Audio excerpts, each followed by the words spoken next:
It's the Tiger Sports Live Breakdown Podcast. Man, oh man, week 16. This is it, Jiggo. I mean, you play all these games, you lift all these weights, you get your May installs, and June 7-on-7s, July camp, August 2. I mean, 200 days of football. I mean, it's been a year. I'm telling you, man. You've done this calendar. You've done it. I did a little bit at the college level. You did it for 4 years. I mean, it's a calendar. It's a big deal. Mm-hmm. We love basketball and wrestling and all that around here in spring sports, but this is kind of the deal, and this is it here. I mean, I don't know. I just when I look at this game, I'm like, this is. I mean, there's no more games to prepare for. There's no more plays to put in there. This is it. State championship weekend, Tom Benson Stadium, Canton, Ohio. Liberty going back, playing a tremendous Ironton team. I think as much as there is wrong about this tournament, because there's a lot of wrong about it, this one's right. Mm-hmm. This is the two top teams in Division 5, bar none. This is what you want to get down to. You don't want to see a Marion Local type 80 to nothing game. That wasn't right. And right. Marion Local is just unbelievable. Yep. But that's too many divisions and too much water. This is it right here. You want to talk about a game that achieves everything you want to achieve in the tournament for your fans and for your two programs. Ironton against Liberty Center in 2024. It gets no better. All divisions. I believe this is the game of the state of Ohio in 2024. Well, I wanted to talk a little bit about the South Range game because that was awesome. Yeah, it was. And what got us here, I mean, we can talk about Ironton, how they got here, not allowing any touchdowns in the playoffs and rolling everybody. They're on a roll too. Mm-hmm. A little secret, Ironton's rolling, and so we are rolling. So it's almost like two Clash of the Titans. But talk a little bit about what were the big takeaways in preparation for this week against South Range, because that was some cool stuff. Yeah, it was. I mean, obviously the explosive plays were kind of the surprise of that game. You know, Cammy with the punt return, the interception, Xander's takeaway on that running back, and to take that to the house, and then our turnovers. I mean, we created 5 turnovers in that game. South Range was a very disciplined team that did not turn the ball over much all year. I think the quarterback threw 3 picks coming into the game. He throws 4 in that game. We had them completely off balance, and I think that's what this defense for Liberty Center has been doing all year. They swarm, they overwhelm you, and they create looks that teams don't know what to do with, and it gets them frazzled, and they do things like they did on last Friday night, and they turn the ball over. And we have been capitalizing on those turnovers. When we turn people over, we almost always turn it into points. And then offensively, I think our run game is going about as good as it has all year. I think this offensive line is really gelling.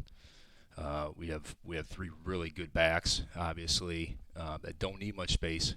They don't need a big hole. And nice to see the pass game a little bit last week too. Opened up, little boot. Yeah, pass and got had Garber for a big play that kind of like I think reset South Range's headspace about what are we going to do here. Absolutely, that was a great. I love some of Casey's scripted calls, and that one to me dictated a lot of how this game got reset from South Range. Yes, and we've talked about our passing game, and the hardest part to defend on our passing game is the play action, because you're so geared up for a run, because it can devastate you, and you got to get ahead, and you have a safety as a corner. You're cheating, and then it takes one false step, and you get a wing or you get a tight end behind you, and it can be an explosive play. And we've been doing boot pass, power pass for 45 years. Right. I mean, if you're scouting Liberty Center, we're not sending 5 wide. We don't No. have like you always call it a route tree. We don't have a lot of creativity, man, in the pass game. It is play action pass, but you know what? As much as you coach, they're kids. Yeah. I mean, they stick their nose in the backfield, man. They stop reading their keys. Like, I want. They're going to run it 94% of the time. Yeah. I want to get it. Yes. It's the 6%, and that's what last week Grady Miller threw the football, and it was on target. Blake Garber, who's playing as well as anybody on this football team. Talk about the seniors. I just can't. When you sit down and you look at the enormity of the accomplishment of what they did here, and you and I think, talked about it like, wow, there's just such a deficit of stars from losing so many Hall of Fame, All-District Player of the Year, Landon Bockelman, and we go back to the names, what are we going to do? I was like, okay, that's good players. We love Waylon Renz. He's great. And these 18 seniors have played together. Take the names off the back of their uniform. They don't give a flip about individual success. Right. They are. This might be the most together football team that I have ever seen. I've been watching Liberty Center football since 1976. Was on the sidelines in 78 and 9 for a couple games as a little ball boy. We were terrible. But I knew Jim Meeker was going to get it done. Inspiring coach there, and he turned it all around. 80 and 81 were great years. But this group of seniors, phenomenal. I mean, what can you say? Like, you can talk about all 18, and we've got a couple standouts, but collectively, I don't know that I've seen a better group. I don't know that Liberty Center has ever seen a group of seniors so focused and playing so together. Yeah, and I think they took a little chip, going into this season. Team without. That's been the motto all season long, and that's really how they've played. I mean, Spike has talked about week in and week out is there's no stars on this team. It's just a collective, fantastic football team at every single level, offense, defense, and special teams. And, yeah, it leads with the seniors. And if you watch a lot of these big plays these last couple weeks, who's it been? It's been the seniors. Always. You saw Xander last week. You see Cammy. Bartels with a pick. Blake Garber playing well. That Carver game. Same way. Seniors, Stephen Brogan man, with to seal that thing off. So, yeah, this senior class has been outstanding. And, you talk about playing together. And I think that's an underrated thing that people outside the program, they don't fully understand. If you have a locker room that is somewhat split or not together, when you get down in games and adversity hits, you don't always respond the right way. But when you have a senior class that leads by example, that leads as a group like this, when adversity hits, it's just we move forward and we get past that. And I think that's what we've seen in this group all year. The support they have for each other. And we're up there each week and we say, well, who's playing the best? Well, Tyler Lay's playing the best. And then the next week it's Cam Colley's playing the best. And how can you not say Waylon Renz hasn't played the best? And then you say Grady Miller's playing. Like, they're all playing the best, man. Yeah. This senior group, and that's what makes this game so cool. We're not having, struggling here. That guy was struggling. They haven't struggled. No. Because I think they're there for each other. I think that they really embrace the idea that individually we can't do this. Mm-hmm. Landon Bockelman could change a game. One dude. Right. That was awesome.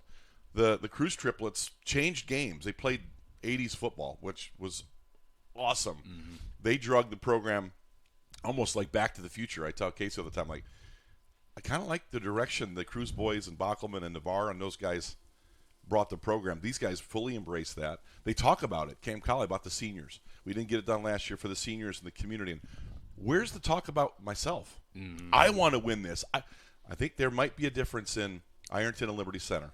That might be my big takeaway as we get into the Ironton preview. Ironton's loaded. I mean, it's unbelievable. Yeah. I mean, in your life, have you ever seen a team with so many players? I don't think so. That are explosive, that are game changers. We don't have that guy. Right. We got a freight train here. We got a great offensive lineman there. We got Giesge here. You just go down the line. I mean, Blake Garber. I mean, Tyler Lay. I mean, you just keep naming names. Stephen Brogan. You can go down the line. Collectively, I don't know that Ironton can match that. The all for one, one for all, because they got a bunch of ones. There's a one. Here's a one. Right. There's a one. How are we going to stop? I looked at my notes today. I know you got a bunch of notes. I feel like we got to stop individuals. Mm-hmm. And I think you can do that. I think you can stop individual players. Yes. I don't think you can stop a team. Right. And another thing about Liberty Center, you can't beat a team that doesn't quit.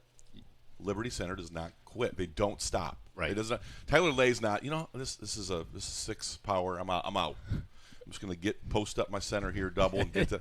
These guys are playing every play like it's their last. Yeah. And you know what? Today are their last plays. Ironton today comes in here as a monster, 14-1, the number one team in the state of Ohio, tied with South Range, and we know how that ended.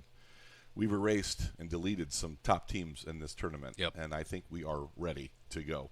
Ironton is maybe the best of those teams. Coach Trevin Pendleton is in 7th season. 81-14 overall. Looks a lot like Casey Muller's numbers. 23-6 in the playoffs. I will say the captain will want to scold me a bit, but these coaches are piling up some pretty soft wins in this silly 16-team bracket. An 8-team bracket gets you to this game without the exposure and injuries and all those things. So the unfortunate thing is that, as Mike Vickers has told me at Delta, the playoffs aren't as special because everybody almost gets in. But the 23-6 playoff record is padded by a ton of soft wins, but it doesn't matter. Ironton's as good as it gets. 9 state runners-up. This is their 12th state championship game. 4 regional championships under Coach Pendleton. 4-0 in state semifinals. They've been in the title game 3 of the last 4 years. They are as good and historic of a program. And the 2 championships were in the mythical era in the 70s, I believe. They got an 89. They won it in 89, but they made those tournament runs, or they did not make a tournament run. They were AP'd back in those days. You got 2 titles. This is it. I mean, this is a football team that looks like us, plays like us. Southeast Ohio down on the river. Terry Miller told a cool story. I wrote it down. The Ironton Tanks, you can look this up, merged with the Portsmouth Spartans and became the Detroit Lions in 1934. This is the roots of Dan Campbell's Detroit Lions. A lot of NFL green shoots started in Ohio, and certainly that's a football-rich area. So Ironton has lived that life like we have, and maybe even longer. But talk about Ironton, your broad view, and what things you like to see from Ironton, and what you like about Ironton. Yeah, well, this program, obviously, you just highlighted the success that they've had. They churn out Division I players almost every single year. If you look back, they got 2 to 3 to maybe 4 a lot of times Division I players that they're putting in the college ranks. I think that they push that a lot with their players in the summer camps. This is a program that's year-round. Liberty Center, we have all 3 sports here, but I think this program's almost year-round. You've seen the social media stuff, right? That they're pumping their players, they're pumping their individuals, they're kind of letting some of that stuff out. I don't know that we're quite like that. I don't know that we really like that, but this is a team that has a bunch of individual players that are outstanding, and this senior class has been there twice now, so they're going to come in ready to go.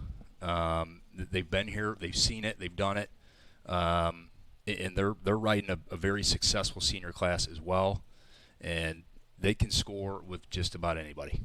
So we're gonna have to bring everything that we got today, but it is a contrast of styles. You got the team without Liberty Center. You got the team with superstars in Ironton. The team with against the team without. You got a team that wants to run and shoot and just absolutely bury you, and you got our run game that just wants to embarrass you. Yeah. So it is a contrast of styles in a lot of different ways between these 2 programs, and I think it's going to be one heck of a matchup. Ironton scores about 50 points a game, 49 points a game. They can do it all different ways. Casey and I had a good interview, and we're talking about, okay, so you go into these games, you say, okay, well, this is a quarterback-centric offense. Quarterback's great. They got a good running game, good offensive line. What's your plan? Well, they got one of those. Matter of fact, Ironton has 2 quarterbacks. Right. We look at the scouting report. You've got Braden Schreck, who's a senior, who is more of a conventional pocket passer. He can sit there and he can slice and dice you. Yep. Makes a lot of good decisions. He's got a lot of weapons to throw to. Yep. He also is a problem. You've talked about it all week. This has been kind of your takeaway from the Braden Schreck kid. He's number 12. He's a senior. I love seniors. Casey loves seniors. This guy not only makes good decisions, he's thrown 36 touchdown passes against only 8 interceptions, but the interceptions is significant. You get to him, and he can move the chains. He's a 15-yard type guy. He's not a Ben Roethlisberger, a semi-tractor trailer looking to get down. He's damaging. So he throws it. He's smart as a whip. He knows how to run this offense. He's rushed the ball for 404 yards. So this cat's about 3,500 yards of offense. Talk about their quarterback, the things you like. I like his mobility. Yeah. I think he's really bright. I think he's a guy that gets the line of scrimmage. He sees things that he can check out. He's the real deal. Yeah, I think when you look at his interceptions, D1 prospect, offers from Kentucky and 4 or 5 D. I mean, he's not just a good player. He is a Division I prospect. I think when you look at his interceptions, it's probably because he maybe trusts his arm maybe a little bit too much, and he's trying to fit throws in. He makes a lot of good decisions, and he throws a great ball. He's got a big, strong arm. What I think kind of scares you as a defense is his ability to step up in the pocket, and he'll look to scramble. He looks option 1, option 2, not there. Okay, I'm going to get out for 12 to 15 in those back-breaking first downs when you're 3rd and 5, 3rd and 7. He just gets just enough to get you a first down. I think that goes back to the rush integrity of our defense today. I mean, offensive line. If your defensive line gets up, your tackle gets up, gives him the lane, he's going to scoot right in. He'll get a first down, and they're moving the chains. But rush integrity from our defensive front, push the pocket from the inside, maybe not as much pressure on the outside, and kind of corral him in because he can't hurt you with his feet. We have seen this. We've played athletic quarterbacks virtually every week. Yes. And we have neutralized these great-looking quarterbacks because we've done such a good job pressuring the pocket. Yep. You know, say we don't have many sacks, and we're not like the New York Sack Exchange like they used to have. Mark Gastineau and all those guys, old reference, but those guys want to sack the quarterback. Mm-hmm. We're sacking the quarterback on some blitzes. We can get there, but what we're doing better is we're just knocking offensive linemen around, and you have seen that. The Oak Harbor quarterback in particular, through his interceptions, because I think he was under duress in his face. Mm-hmm. You think about guys pass rushing from the edges, and the blitzers coming off of in the B gaps. Right. But you don't think about Xander Zeiter just taking his guy and blowing him back. Put him right in your lap. And then what do? You've got to move to your right. All of a sudden, you've got the blitzer. You move to your left, and you've got the other side of the defense. Yep. You got Giesky and Kyler Kern and Spangler pushing from the right, and now you're in a box. Mm-hmm. And you're throwing off a foot. You're not seeing your windows. I think that disruption from inside out has been a huge part of our pass rush and in beating quarterbacks. Yeah, athletic, good quarterbacks. And if you talk to any quarterback, I think they would rather pressure from the outside because you can 100%. see Step it, in, and step then you out. can do something. But you can't step up. Then you're fleeing out. You're throwing off your back foot, and you're receding away from the line of scrimmage, which just makes it hard to throw. We're going to break down these offensive weapons. It's an array of individual players that I think are really good. I don't know where to go next because I looked at it 3 or 4 times. You want to talk about Sean Terry, Scary Terry. He's that slot X. He can play a lot of – they like to run him. They run him across the formation in motion in that jet sweep, and they option off of him with number 7, Caden Edwards, who I love. I think you can build the whole thing off number 7. Yeah, well, he's about option 5. This Caden Edwards kid, who's a sophomore, this Ironton team's going to be around for a while because this guy – he gets about 6 snaps, and I'm like, thank you for not giving him more. Keep him on the sidelines. Keep him on the sidelines. But number 4, Sean Terry, going to Missouri. There's much social media on him. You probably already signed an NIL contract. I think he's going early enroll into. I mean, this guy's the real deal. And you watch him in the open field, and it's like watching Barry Sanders. And he can turn a -2 into a plus 67-yard touchdown, and without being touched. Yeah. I talked to Casey about it. It was the Orville running back. Yeah. That's the guy that, right. I mean, it's been a long time, even with the ankle jewelry, that guy did all kinds of stuff. Couldn't hardly touch him. Right. And here he is. He's right in front of you. He'd run right up the middle. You couldn't can't touch him. Get him. This guy's similar.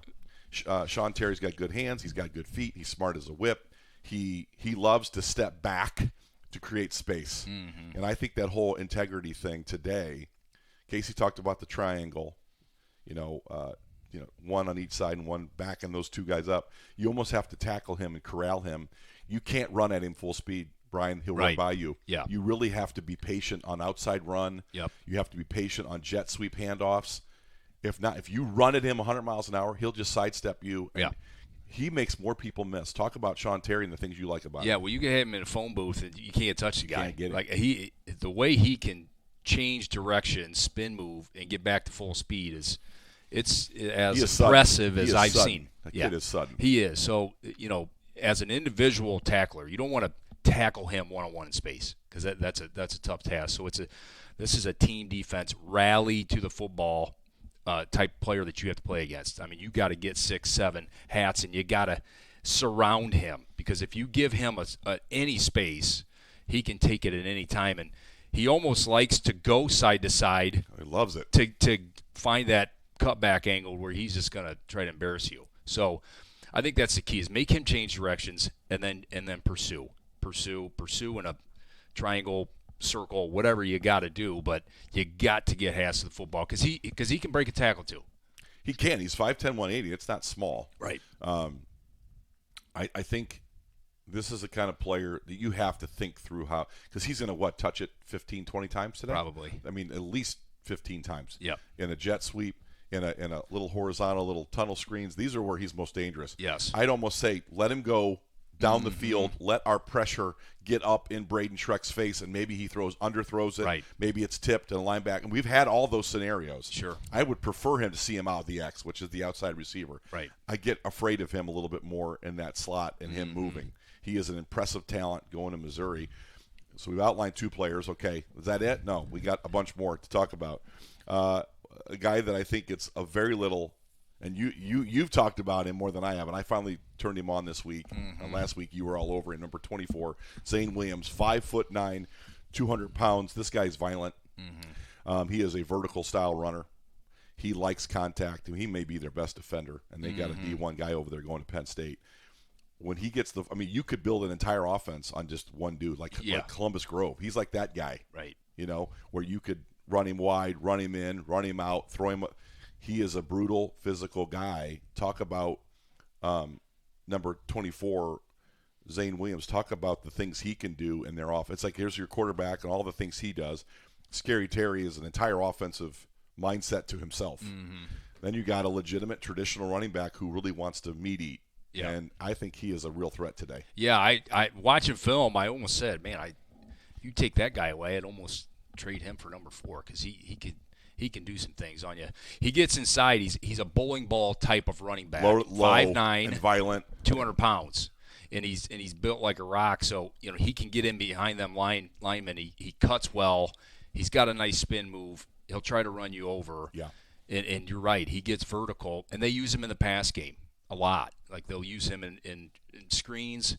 They'll get him back out where they're running, action this way, quarterback turn back, throw it to him on the outside, and then good luck tackling that guy in space too.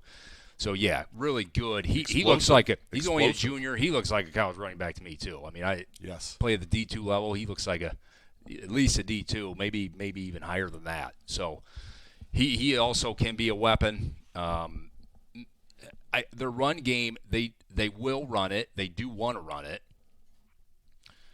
But they love to play with the toys, though. They do. They the explosive guys. It's kind of fun. Now, could they go double tight and run the football and be effective? Absolutely. Haven't they seen could. that, though. No. They'll do that in goal line because they will. They'll tighten that up in goal line and try to run at you. Are you going to go against Liberty? Is that what you want to do today? No. Or you want to do Scary Terry on the perimeter? That's right. Okay. Absolutely. So I don't know if there's a lot of fear for them going double, but I think they might just a little bit. Yeah. A little bit. No, you're right. And I think when you look at their offense, the creativity piece, I think, is what jumped out to me. The formations, the motions, the different plays that they run, they really keep you off balance. I mean, they're going to screen. They'll throw 5 to 8 screens today, and probably. And they're doing all that, Jigo. It's not just to set up a play, but they're setting up matchups. Yeah. They're going to watch. We're going to play a lot of zone today. Yep. Cover 3, I'm sure, will be our base coverage. But they want to get guys. Okay, I got Scary Terry in motion. Who's gonna? Is he move? Okay, now we'll get him over here where we got a better matchup. Yep. Or worse. I mean, they're going to look at tacklers in pursuit and get Terry in spaces where he thinks he can win. That's the creativity I like. It's not just look at that motion, look at that pre-snap, right? Adjustment. It's really trying to find holes in your defense. That's right. They do a ton of that. They do a ton of that. So you've got a traditional running back who can strap it up and get it in the tackles. And he's hard. He's a hard dude. He's probably the best running back. We've seen he might be the number 1 running back threat in a traditional. No, he is. He's we've seen all year long. He's number 1 for us. Yeah. And then you got this Caden Edwards, who I just can't get my eyes off of because they put him in the Wildcat. They run Terry across. They option him off. You can hand it off to your best player. Pretty good. And Terry's running right for the boundary, and then he's going to put his foot in the ground. He's going to start creating space, or this guy can run it into the tackles, outside the tight ends. He is a real threat, Brian. And that I talked to Case a bit about it. I go, you got to traditional quarterback who wants to sit and throw it to weapons. You got a hardcore running back that can do it. He can do it. If their two weapons got hurt today and they wanted to bone up and run it hard, they could do that. Yeah. Then they got this wildcat option game who's just fantastic. Right. It is threatening at all levels. As a defensive coach, I'm like, where do you start with that when that cat comes in the game? Sure. And talk about what he can do to a defense. Yeah, well, he's probably their 5th or 6th option, but I think talent-wise, I think he'd be probably our best athlete, most likely on our team. But he's only going to get it probably 5 to 8 times a day. Today would be my guess. But, yeah, he can take it at any time. He can fit it right up in there inside the tackles, or what he really wants to do is get outside. And that's when in space, he can create some problems for you. But they don't really use him too much other than that wildcat. I think they'll put him at receiver at times. They will. He's like a slot. But not all the time, because they got a couple other receivers that are. But if that's successful, you'll see him much more in the game absolutely. plan. We're going to talk for 3 hours today because this game's awesome. Their offensive line is about 6'1", 235 pounds, and we talked about there's just a little taste of their offense. I don't think their offensive line is a strength. I don't think it's a weakness. I think it's good. Yeah. But I like our matchup. So we talked about Ironton Zoe briefly because we got to do the other side of the ball. Liberty Center on defense. What do you like about us, and how are we going to do this? Well, I like the way we pursue the football. Absolutely. I mean, we've been doing that all year long. You just watch this film and you watch us corral the football. It's been impressive. We get 8, 9 hats to the ball almost every single play, and that's going to be key. When you play highly athletic teams, you got, in case there's a broken tackle or two, you got to have other guys around. Pursuing the football is key. I think our corners and our snipers are going to have to have their best game. And they've been great. They have. Jackson Bartels, Caden Sonnenberg. I mean, you go down. Blake Garber has been fabulous in the run game. Right. So I think playing in space today for our snipers and corners, safeties, it's going to be key. We got to come down. We got to tackle. And you know, if you get an opportunity to get your hand on the ball, you gotta make the most of it and turn it into a turnover so we can turn around and get points. But out of all the defenses this team Ironton has seen, I like ours the best. Yeah. I do think the team from Canada, which was difficult because that might have been a D1 look. I don't know what that, because they were huge and it was a different look, a little bit like us against Cary in that semifinal years ago. It just didn't look right, so they lost that game because I think that was a different thing. But Xander Zeider is their Northwest District Lineman of the Year. He is playing as good as he's playing like a Liberty Center Hall of Famer. Mm-hmm. We are 6'2", 240 up front. I love that matchup today. Right. I think we are going to absolutely – that's a difference-making matchup against their offensive line at 6'1", 235. I think we are that good up front. Our linebackers, we talked about it all year long. They have been the strength of this defense against the run, and now you're seeing them like a Stephen Brogan interception. Waylon Rentz is the smartest linebacker we've had here since Eric Weimer and Brian Hefflinger. These guys are bright, smart. They're in their lanes. They are disciplined. And to stop Sean Terry, we've got to be that. Liberty Center's defense has been crazy dominating, only allowing 175 yards a game, 85 rushing yards, 91 passing, 7 shutouts. So Liberty's defense today, I think. We are a defensive football team. Liberty Center plays defense. Mm-hmm. I think our offense looks defensive at times. We're so good on defense. Ironton's defense, Brian, we'll keep this one brief. We think the strength lies in their offense with all their weapons. But defensively, they've got 2 exceptional players. One, a Penn State signee who I'm very, very impressed with. He's been incredible all year long. Josh Johnson, 6'3", 205. Doesn't factor into this game as much. We're not going to throw it 25 times. Right. He's not a guy that wants to be in the run game as much. But I would say their linebackers, Zane Williams, Austin Bump, are studs, and they like to smash, and they like to – you see them running at wings and guards. Talk about briefly what you see in defense and where Liberty Center's offense can really take advantage. Yeah, I think, well, they're similar to us, the way they pursue the football. They really run to the football.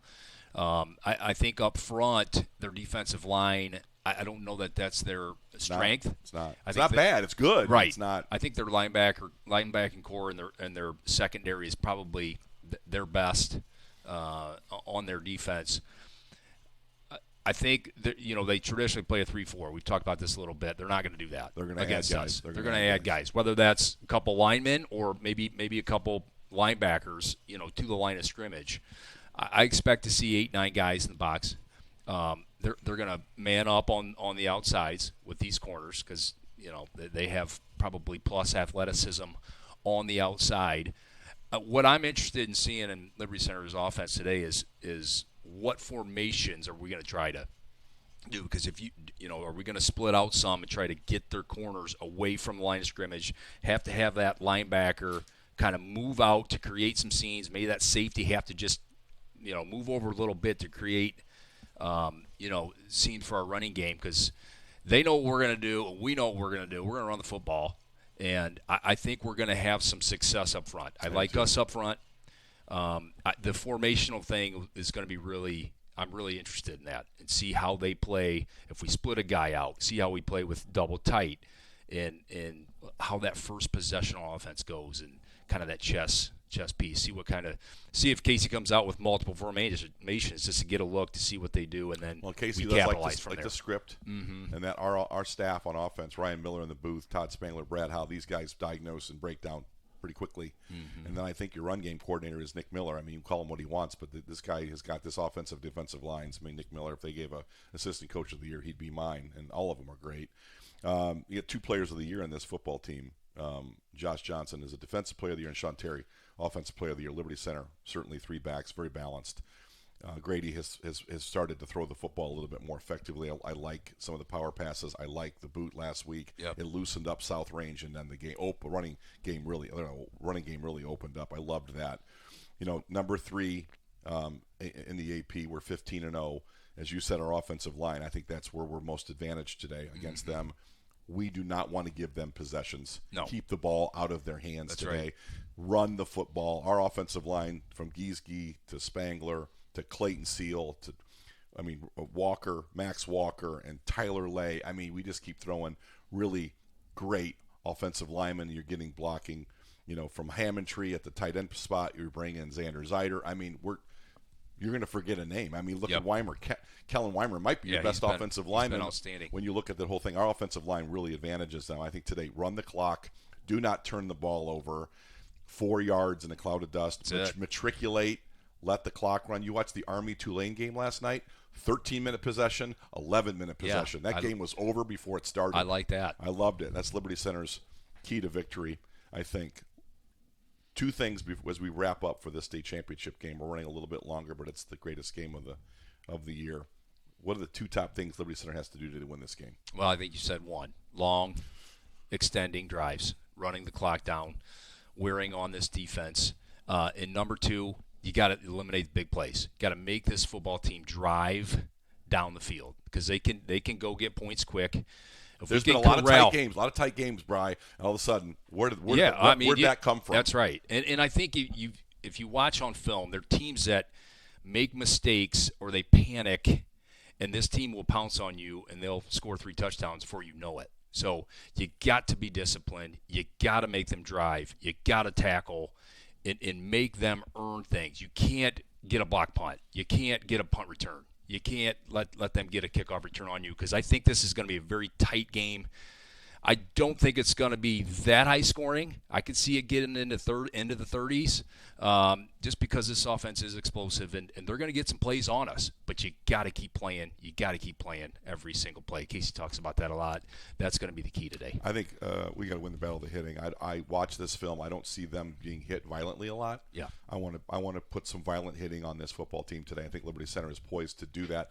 That is just an intangible. There's no statistic about blasting people and being physically and manhandling people. I think that is the hidden secret, the hidden sauce, if you will. Waylon Rentz has yards and touchdowns, but the way he gets them is violence and suddenness, and the way he finishes runs. He finishes them as good as he starts them. We've had a really good play by Thomas Muller. What a great change-up back. And then maybe our most talented player in Garrison Cruz can do it all. Yep. And I think our special team second. I've been saying it all year. Brian Hefflinger's coached these guys up. We are making plays in the special teams game. I think today we probably squib. We keep it out of the hands of the rock stars today and just play field position, which Casey loves to do. And I think we can kick field goals to win games. I think Ian Rosebrook is capable in a 30-degree day with minimal wind to go kick a couple field goals to win a game. I do think we're capable. I think our coverage teams have been elite. I think our return teams are getting better. Cammy is at the top of his game in the return game. Yep. I think Ian Rosebrook could be a difference maker today. Liberty Center, 15-0, back-to-back state championship games against maybe the toughest team we've ever played in this puppy, and the Ironton Fighting Tigers. With all these stars, man, all we're doing is bringing bologna sandwiches and lunch pails. Bologna sandwiches and lunch pails today. Tom Benson Stadium, Canton, Ohio. Get there, get your popcorn because this was going to be a good one. I think It sure is. All right, excellent. Here we go.